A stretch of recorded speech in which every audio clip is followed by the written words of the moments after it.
প্রথম প্রশ্ন আছে, পশ্চিমবঙ্গের উচ্চতম স্তম্ভ কোনটি? অপশন 4টে রয়েছে, তোমরা অ্যান্সার করার চেষ্টা করবে। তো পশ্চিমবঙ্গের উচ্চতম স্তম্ভ, রাইট অ্যান্সার হয়ে যাবে Shaheed Minar. Option number A right answer. পরের প্রশ্ন, পশ্চিমবঙ্গের সর্বোচ্চ আদালতের নাম কি? তো পশ্চিমবঙ্গের সর্বোচ্চ যে আদালত, অবশ্যই প্রতিটা রাজ্যেরই কিন্তু হাইকোর্ট যেটা রয়েছে সেটা কিন্তু সর্বোচ্চ আদালত, আর ভারতের সর্বোচ্চ আদালত যেটা সুপ্রিম কোর্ট রয়েছে।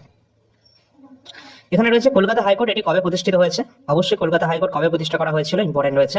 সেই সময় বোম্বে হাইকোর্টও কিন্তু প্রতিষ্ঠিত হয়েছিল। 1862 সালে কলকাতা হাইকোর্ট কিন্তু প্রতিষ্ঠিত হয়েছে।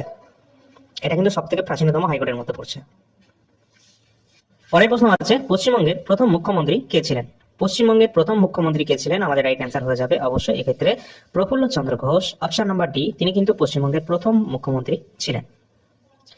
পরের প্রশ্ন, পশ্চিমবঙ্গের প্রথম রাজ্যপাল কে ছিলেন? পশ্চিমবঙ্গের প্রথম রাজ্যপাল ছিলেন কে? চক্রবর্তী রাজা গোপালাচারী। অপশন নাম্বার ডি, তিনি কিন্তু পশ্চিমবঙ্গের প্রথম গভর্নর ছিলেন। যদি প্রশ্নে বলা হয় ভারতের প্রথম মহিলা গভর্নরের নাম কি, তাহলে কিন্তু অবশ্যই তোমাদের কোনটা রাইট অ্যান্সার হবে। অপশন তোমাদের এখানে দেওয়া নেই, কিন্তু তোমরা অবশ্যই অ্যান্সারটা কমেন্ট সেকশনে জানিয়ে দেবে, কারণ এটা কিন্তু আগের ক্লাসে আমরা আলোচনা করেছিলাম। পরের প্রশ্ন, পশ্চিমবঙ্গের প্রথম মহিলা মুখ্যমন্ত্রী কে ছিলেন? তো পশ্চিমবঙ্গের প্রথম মহিলা মুখ্যমন্ত্রী ছিলেন, যিনি কিন্তু ভারতের প্রথম রেলমন্ত্রীও ছিলেন, মহিলা রেলমন্ত্রী প্রথম, Mamata Banerjee. Option number C right answer. পরের প্রশ্ন, পশ্চিমবঙ্গের প্রথম মহিলা রাজ্যপালের নাম কি? পশ্চিমবঙ্গের প্রথম মহিলা রাজ্যপালের নাম হয়ে যাবে, অপশনগুলো ভালো করে দেখবে, রাইট অ্যান্সার কোনটা হবে কমেন্ট সেকশনে জানাতে পারো। সঠিক অ্যান্সার হয়ে যাবে Padmaja Naidu. Option number D right answer. অবশ্যই সকলে শেষ পর্যন্ত ক্লাসটি কিন্তু দেখার চেষ্টা করবে, সমস্ত প্রশ্ন ইম্পর্টেন্ট গুলো নেওয়া হয়েছে। পরের প্রশ্ন, পশ্চিমবঙ্গের সবচেয়ে বেশি দিন কে মুখ্যমন্ত্রী ছিলেন? সব থেকে বেশি দিন থাকা মুখ্যমন্ত্রীর নাম কোনটা হবে? এখানে অপশন রয়েছে 4টে, রাইট অ্যান্সার হয়ে যাবে জ্যোতি বসু। জ্যোতি বসু তিনি পশ্চিমবঙ্গের সব থেকে দীর্ঘমেয়াদী প্রধানমন্ত্রী, আমাদের চিফ মিনিস্টার কিন্তু তিনি ছিলেন। পরের প্রশ্ন আছে, পশ্চিমবঙ্গ থেকে কে প্রথম ভারতরত্ন পান? এটাও কিন্তু অত্যন্ত গুরুত্বপূর্ণ প্রশ্ন। পশ্চিমবঙ্গ থেকে প্রথম ভারতরত্ন পেয়েছিলেন কে? তো অবশ্যই এক্ষেত্রে আমাদের রাইট অ্যান্সার হয়ে যাবে বিধানচন্দ্র রায়। ডক্টর বিধানচন্দ্র রায় তিনি কিন্তু পশ্চিমবঙ্গ থেকে প্রথম ভারতরত্ন পুরস্কার পেয়েছেন। তাহলে পশ্চিমবঙ্গ থেকে প্রথম অস্কার কে পেয়েছেন? এটাও কিন্তু গুরুত্বপূর্ণ সমানভাবে। তো পশ্চিমবঙ্গ থেকে অস্কার পুরস্কার প্রথম পেয়েছিলেন Satyajit Ray. Option number A right answer হয়ে যাবে। পরের প্রশ্ন, পশ্চিমবঙ্গ রাজ্যটি এটি কবে গঠিত হয়েছিল? তো পশ্চিমবঙ্গ রাজ্য যেটা গঠন করা হয়েছিল 1947 সালে। অপশন নাম্বার ডি সঠিক অ্যান্সার। পরের প্রশ্ন, পশ্চিমবঙ্গের পূর্ব নাম কি ছিল? পশ্চিমবঙ্গের আগের নাম যেটা ছিল কোনটা? এখানে যেটা দেখতে পাচ্ছ বার্মা, এটা তো আমাদের কার নাম ছিল? অবশ্যই মায়ানমারের আগের নাম ছিল, কিন্তু পশ্চিমবঙ্গের আগের নাম ছিল কিন্তু Bangadesh. Option number B right answer হবে। পরের প্রশ্ন, পশ্চিমবঙ্গের প্রধান ভাষা কোনটি? তো আমরা সকলেই জানি পশ্চিমবঙ্গের প্রধান ভাষা রয়েছে আমাদের অফিসিয়াল ল্যাঙ্গুয়েজ বাংলা, বেঙ্গলি। পরের প্রশ্ন, পশ্চিমবঙ্গের রাজধানীর নাম কি? পশ্চিমবঙ্গের রাজধানী নাম কি? তো অবশ্যই রাইট অ্যান্সার হয়ে যাবে কলকাতা, যেটা কিন্তু পশ্চিমবঙ্গের রাজধানী।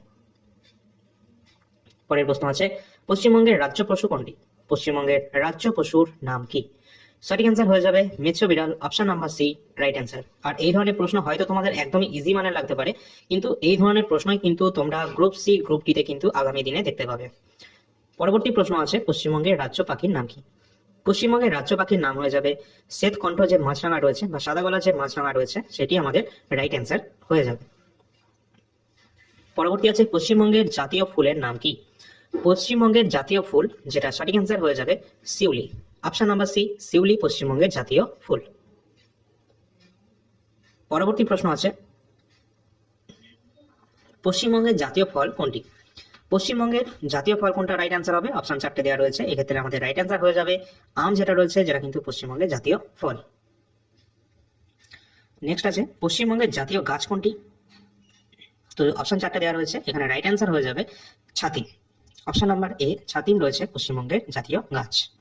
পরবর্তী প্রশ্ন, আচ্ছা আমি তোমাদের কি বললাম, জাতীয় বললাম হয়তো না, তো জাতীয় নয় কিন্তু এক্ষেত্রে দেখে রাখবে এগুলো রাজ্য পশু, রাজ্য ফল, রাজ্য ফুল, রাজ্য গাছ, ঠিক আছে, এইভাবে দেখে রাখবে। পরের প্রশ্ন, পশ্চিমবঙ্গের উচ্চতম স্মৃতিসৌধ কোনটি? পশ্চিমবঙ্গের যে উচ্চতম স্মৃতিসৌধ রয়েছে অপশন 4টে দেওয়া রয়েছে, তো শহীদ মিনারও রয়েছে, হাজারদুয়ারিও রয়েছে, কুতুব মিনারও রয়েছে, কিন্তু সব থেকে বড় যেটা হাইট রয়েছে উচ্চতম, যার উচ্চতা কত হবে তোমরা কমেন্ট সেকশনে জানাবে। Victoria Memorial. Option number D পশ্চিমবঙ্গের উচ্চতম স্মৃতিসৌধের মধ্যে রয়েছে ফার্স্টে। আর ভিক্টোরিয়া মেমোরিয়াল অপশন না থাকলে সেক্ষেত্রে শহীদ মিনার কিন্তু রাইট অ্যান্সার হতো, কারণ ওটা সেকেন্ড পজিশন আছে। নেক্সট, পশ্চিমবঙ্গ থেকে কে প্রথম নোবেল পুরস্কার পেয়েছেন? অপশন দেওয়া রয়েছে চারটি। এখানে আমাদের রাইট অ্যান্সার যেটা হয়ে যাবে অবশ্যই পশ্চিমবঙ্গ থেকে তথা প্রথম বাঙালি বা ভারতের প্রথম নোবেল পুরস্কার কিন্তু পেয়েছেন কে? রবীন্দ্রনাথ ঠাকুর, যিনি সাহিত্যে অর্থাৎ লিটারেচারে তিনি প্রথম নোবেল পুরস্কার পাচ্ছেন। গীতাঞ্জলির ক্ষেত্রে কোন মানে তোমার কাব্যগ্রন্থের জন্য অবশ্যই গীতাঞ্জলিতে তিনি কিন্তু 1913 সালে সাহিত্যের ক্ষেত্রে গীতাঞ্জলিতে তিনি প্রথম কিন্তু নোবেল পুরস্কার পাচ্ছেন। তা আবার এটা কিন্তু এশিয়ার মধ্যেও প্রথম। ঠিক আছে, চলো পরের প্রশ্ন। রবীন্দ্রনাথ ঠাকুর কিসের জন্য নোবেল পেয়েছিলেন? অবশ্যই তিনি গীতাঞ্জলির জন্য কিন্তু নোবেল পুরস্কারটি পেয়েছিলেন। পরের প্রশ্ন আছে, পশ্চিমবঙ্গ থেকে কে প্রথম অর্থনীতিতে নোবেল পুরস্কার পান? প্রথম অর্থনীতিতে নোবেল পুরস্কার পেয়েছিলেন Amartya Sen. Option number C, Amartya Sen, তিনি প্রথম ইকোনমিক্সে নোবেল পুরস্কার পেয়েছেন পশ্চিমবঙ্গ থেকে। পরের প্রশ্ন, পশ্চিমবঙ্গের লোকসভার আসন সংখ্যা কত রয়েছে? পশ্চিমবঙ্গের লোকসভার আসন সংখ্যা রয়েছে 42টি। অপশন নাম্বার সি হয়ে যাবে রাইট অ্যান্সার। 42টি কিন্তু পশ্চিমবঙ্গের লোকসভার আসন সংখ্যা রয়েছে, এবং সব থেকে বেশি সংখ্যক আমাদের লোকসভার আসন সংখ্যা রয়েছে যে রাজ্যে, সেটা হচ্ছে উত্তরপ্রদেশ, ইউপি। কতগুলো রয়েছে? 80টি কিন্তু উত্তরপ্রদেশের আসন সংখ্যা কিন্তু রয়েছে। পশ্চিমবঙ্গের বিধানসভার আসন সংখ্যা কত রয়েছে? পশ্চিমবঙ্গের বিধানসভার আসনের সংখ্যা রয়েছে, অপশন অনুসারে রাইট অ্যান্সার হবে 294টি। অপশন নাম্বার ডি সঠিক অ্যান্সার। পরবর্তী প্রশ্ন, অবশ্যই তোমরা সকলে যারা যারা ক্লাসটি দেখছো একটা লাইক করে দেবে এবং সাবস্ক্রাইব করে রাখবে চ্যানেলটিকে, শেয়ার করে দেবে সকলে। তো পশ্চিমবঙ্গের প্রধান নদী কোনটা হয়ে যাবে? অবশ্যই রাইট অ্যান্সার হবে গঙ্গা। গঙ্গা রিভার, যেটা পশ্চিমবঙ্গের প্রধান নদী রয়েছে। নেক্সট আছে, উত্তরবঙ্গের প্রধান নদী কোনটি? উত্তরবঙ্গের প্রধান নদী হয়ে যাবে Teesta. Option number C, Teesta উত্তরবঙ্গের প্রধান নদী। উত্তরবঙ্গের ত্রাসের নদী কিন্তু বলা হয় কোনটাকে? তো অবশ্যই এক্ষেত্রে তিস্তা যেটা রয়েছে এটি কিন্তু উত্তরবঙ্গে ত্রাসের নদীর নামে পরিচিত। অলরেডি কিন্তু এগুলো পরীক্ষায় আসা কোশ্চেন, ইম্পর্টেন্ট প্রশ্ন। ভারতের কোন দিকে প্রবেশদ্বার হলো শিলিগুড়ি? অর্থাৎ শিলিগুড়িকে কোন দিকের প্রবেশদ্বার বলা হয়ে থাকে? তো অবশ্যই উত্তর পূর্ব ভারতের প্রবেশদ্বার হয়ে থাকে। পশ্চিমবঙ্গের দুঃখ বলা হয়ে থাকে কোন নদীকে? অপশান 4টে দেওয়া রয়েছে। রাইট অ্যান্সার হয়ে যাবে দামোদর রিভার, যাকে পশ্চিমবঙ্গের দুঃখ বলা হয়। পরবর্তী প্রশ্ন আছে, দ্বারকেশ্বর এবং শিলাবতীর যে মিলিত প্রবাহ সেটা কি নামে পরিচিত? এক্ষেত্রে রাইট অ্যান্সার যেটা হয়ে যাবে, অপশান 4টে দেওয়া রয়েছে, রূপনারায়ণ যেটি রয়েছে এটি দ্বারকেশ্বর এবং শিলাবতীর মিলিত প্রবাহ রূপনারায়ণ নামে কিন্তু পরিচিত। পরের প্রশ্ন আছে, কেলেঘাই ও কংসাবতীর যে মিলিত প্রবাহ যেটি কি নামে পরিচিত? তো রাইট অ্যান্সার হয়ে যাবে হলদি নামে কিন্তু পরিচিত রয়েছে কেলেঘাই এবং কংসাবতীর মিলিত প্রবাহ। পরের প্রশ্ন আছে, কোন নদীতে উজান স্রোত দেখা যায়? উজান স্রোত দেখা যায়, এখানে রাইট অ্যান্সার যেটা হয়ে যাবে সপ্তমুখী। Option number A right answer. পরের প্রশ্ন, সুন্দরবনের আতঙ্কের নদী বলা হয়ে থাকে কোনটাকে? তো অবশ্যই রাইট অ্যান্সার কোনটা হয়ে যাবে, সুন্দরবনের যে আতঙ্কের নদী বলা হয়ে থাকে মাতলা রিভার। মাতলা রিভার, যেটা সুন্দরবনের আতঙ্ক বলা হয়ে থাকে এটিকে। আর এখানে আর একটা প্রশ্ন রয়েছে যে সুন্দরবনের প্রবেশদ্বার বলা হয় কাকে? ক্যানিং যে শহর রয়েছে তাকে বলা হয় সুন্দরবনের প্রবেশদ্বার। পরের প্রশ্ন, পশ্চিমবঙ্গের ব্যস্ততম রেল স্টেশনের নাম কি? পশ্চিমবঙ্গের ব্যস্ততম রেল স্টেশন, যেটা শিয়ালদহ যে রেল স্টেশন রয়েছে, যেটা পশ্চিমবঙ্গের ব্যস্ততম রেল স্টেশন। পরের প্রশ্ন, আর এই উত্তর কিন্তু তোমাদের যেহেতু হাওড়াও অপশানে রয়েছে, তো পশ্চিমবঙ্গের ব্যস্ততম রেল স্টেশনের মধ্যে কিন্তু শিয়ালদা আগে ছিল, কিন্তু এখনও কিন্তু রয়েছে, বাট হাওড়া যদি অপশানে থাকে সেক্ষেত্রে হাওড়াও কিন্তু অ্যান্সার হতে পারে। তো অপশান কিন্তু তোমাদের দুটো একসাথে হয়তো দেবে না, ঠিক আছে, পরীক্ষায়। চলো পরের প্রশ্ন, পশ্চিমবঙ্গের দীর্ঘতম রেল স্টেশন কোনটি? তো পশ্চিমবঙ্গের বৃহত্তম যে রেল স্টেশন রয়েছে সেটা আমাদের রাইট অ্যান্সার হয়ে যাবে হাওড়া। হাওড়া কিন্তু পশ্চিমবঙ্গের বৃহত্তম রেলওয়ে স্টেশন। পশ্চিমবঙ্গের দীর্ঘতম রেল স্টেশন কোনটা? তো দীর্ঘতম রেলওয়ে স্টেশন, যেটা খড়গপুর রেলওয়ে জংশন যেটা রয়েছে, সেটা কিন্তু পশ্চিমবঙ্গের দীর্ঘতম রেলওয়ে স্টেশন। পরবর্তী, পশ্চিমবঙ্গের উচ্চতম রেল স্টেশন কোনটা? পশ্চিমবঙ্গের ক্ষেত্রে উচ্চতম রেল স্টেশন, যেটা দার্জিলিংয়ের ঘুম যে রেলওয়ে স্টেশন রয়েছে, সেটা পশ্চিমবঙ্গের ক্ষেত্রে উচ্চতম। পরের প্রশ্ন, পশ্চিমবঙ্গে কবে রেল চালু হয়েছে? তো পশ্চিমবঙ্গের মধ্যে প্রথম কবে রেলওয়ে চালু হচ্ছে? 1854 সালে। 1854 সালে, যেটা কিন্তু পশ্চিমবঙ্গে প্রথম রেলওয়ে কিন্তু চালু হচ্ছে। 1853 সালে প্রথম কিন্তু রেলওয়ে ব্যবস্থা চালু হয়েছিল বোম্বে থেকে থানে, দীর্ঘ 21 মাইল যাত্রাপথ, যেটা লর্ড ডালহৌসি কিন্তু এটি চালু করেছিলেন, এবং লর্ড ডালহৌসিকে এই জন্য ভারতীয় রেলওয়ের জনক কিন্তু বলা হয়ে থাকে। পরের প্রশ্ন, বৃহত্তম চিড়িয়াখানা পশ্চিমবঙ্গের কোথায় অবস্থান করছে? তো বৃহত্তম যে চিড়িয়াখানা রয়েছে যেটা পশ্চিমবঙ্গের আলিপুর যে জেলা রয়েছে সেখানে অবস্থান করছে আলিপুর চিড়িয়াখানা, পশ্চিমবঙ্গের বৃহত্তম চিড়িয়াখানা কলকাতায়। পশ্চিমবঙ্গের বৃহত্তম গ্রন্থাগার কোথায় অবস্থান করছে? পশ্চিমবঙ্গের বৃহত্তম গ্রন্থাগার যেটা আলিপুরেই অবস্থান করছে। নেক্সট আছে পশ্চিমবঙ্গের বৃহত্তম উদ্ভিদ উদ্যান, এটা কোথায় অবস্থান করছে? পশ্চিমবঙ্গের বৃহত্তম উদ্ভিদের উদ্যান যেটা রয়েছে শিবপুরে। Option number B, Shibpur. অবশ্যই তোমাদের সকলকে বলবো সকলে ভিডিওটিকে লাইক এবং শেয়ার করে দেবে এবং সাবস্ক্রাইব করে না থাকলে এখনই চ্যানেলটিকে সাবস্ক্রাইব করে রাখবে। এছাড়া এর আগেও কিন্তু আমরা ওয়েস্ট বেঙ্গলের গ্রুপ সি গ্রুপটির জন্য স্পেশালি তোমাদের কিন্তু যে ক্লাস সেটা কিন্তু চলছে একদম নতুন সিলেবাসকে টার্গেট করে। তোমাদের এক্সাম হয়তো জানুয়ারি মাসে হবে না, একটু টাইম লাগতে পারে, তার জন্য তোমরা হাতে সময় পেয়ে যাবে। অবশ্যই এখানে কিন্তু সমস্ত তোমাদের যে প্রশ্ন উত্তরগুলো বা তোমাদের কমপ্লিট সিলেবাস এটা কিন্তু কমপ্লিট করানো হবে এই চ্যানেলে। পরের প্রশ্ন, পশ্চিমবঙ্গের বৃহত্তম ইন্ডিয়ান মিউজিয়াম, এটা বৃহত্তম ইন্ডিয়ান মিউজিয়াম কোথায় অবস্থান করছে? তো এটা অবস্থান করছে কলকাতায়। অপশান নাম্বার সি, কলকাতায়। পরের প্রশ্ন আছে উত্তরবঙ্গের দীর্ঘতম নদী কোনটা? তো উত্তরবঙ্গের দীর্ঘতম নদী যেটা রাইট অ্যান্সার হয়ে যাবে Mahananda. Option number B, Mahananda river, যেটা উত্তরবঙ্গের দীর্ঘতম রয়েছে। পরবর্তী প্রশ্ন, কোন জেলায় গঙ্গা প্রধান দুই শাখায় ভাগ হয়েছে?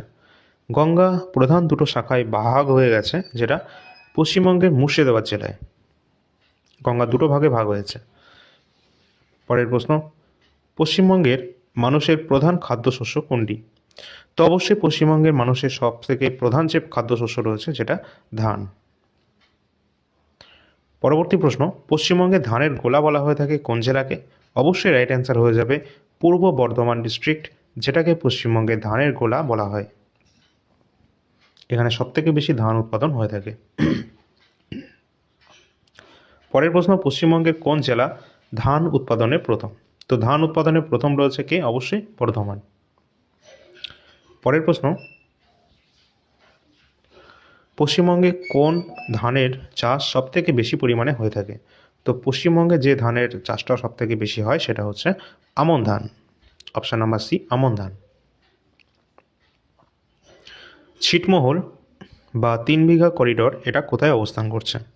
তো ছিটমহল বা 3 বিঘা করিডোর যেটা অবস্থান করছে কোচবিহারে। Option number D, Cooch Behar right answer হবে। আর 3 বিঘা করিডোর আমাদের একটা ইন্টারন্যাশনাল বাউন্ডারি লাইনও রয়েছে যেটা ভারতের সাথে বাংলাদেশের বাউন্ডারিকে শেয়ার করছে। 3 বিঘা করিডোর যেটা সবথেকে বৃহত্তম কিন্তু ইন্টারন্যাশনাল বর্ডার লাইন পাকিস্তানের বাংলাদেশের সাথে ভারতের। পরের প্রশ্ন, পশ্চিমবঙ্গের মধ্যে চা উৎপাদনে প্রথম জেলা কোনটি? তো সবথেকে বেশি পরিমাণে চা উৎপাদন হয়ে থাকে কিন্তু দার্জিলিংয়ে। Option number B, right answer. পরের প্রশ্ন আছে পশ্চিমবঙ্গের কোন জেলায় তামাক চাষ হয়ে থাকে? তো সবথেকে বেশি কিন্তু তামাকের চাষ হয়ে থাকে কোচবিহারে।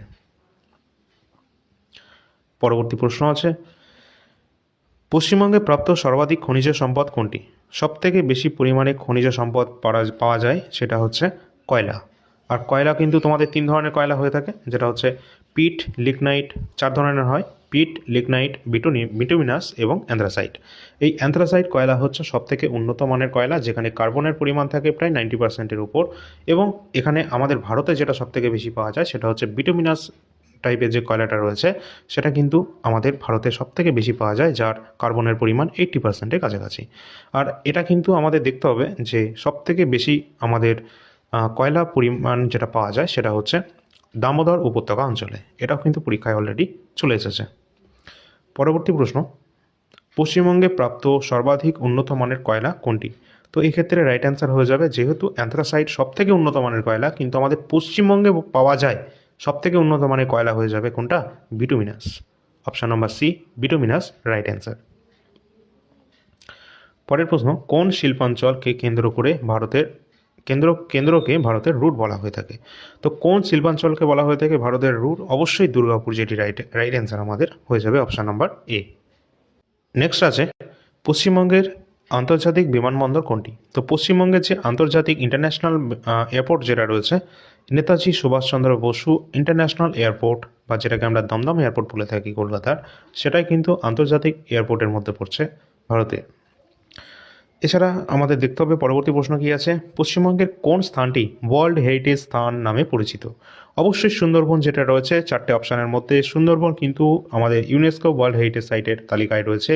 তোমরা বলবে সুন্দরবনকে কত সালে ওয়ার্ল্ড হেরিটেজ সাইটের তালিকায় অন্তর্ভুক্ত করা হয়েছে।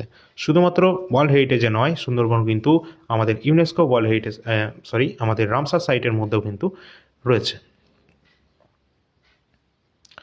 পরের প্রশ্ন, আর এগুলো কিন্তু তোমাদের একটু বলে রাখি, তোমরা যারা জানো না, UNESCO world heritage site, Ramsar site already details static GK সহ সমস্ত প্রশ্ন উত্তর আমাদের চ্যানেলে অলরেডি করানো রয়েছে, চাইলে তোমরা একটু দেখে নিতে পারবে।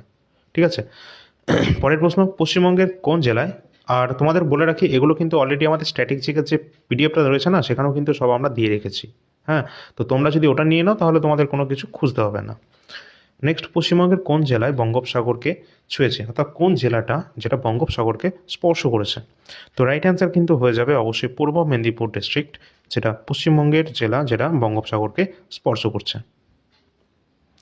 পরের প্রশ্ন, এই জিনিসগুলো কিন্তু খুব দিয়ে যাচ্ছে। ঠিক আছে, কলকাতা পুলিশেও এসেছে প্রশ্ন, ডব্লিউবিতেও এসেছে যে আমাদের যে বর্ডার লাইনগুলো রয়েছে কার সাথে কে সীমানা ভাগ করছে, কোন রাজ্য ভাগ করছে বা ইন্টারন্যাশনাল কোনো দেশ কিন্তু ভাগ করছে কিনা, এগুলো পরীক্ষায় খুব আসছে।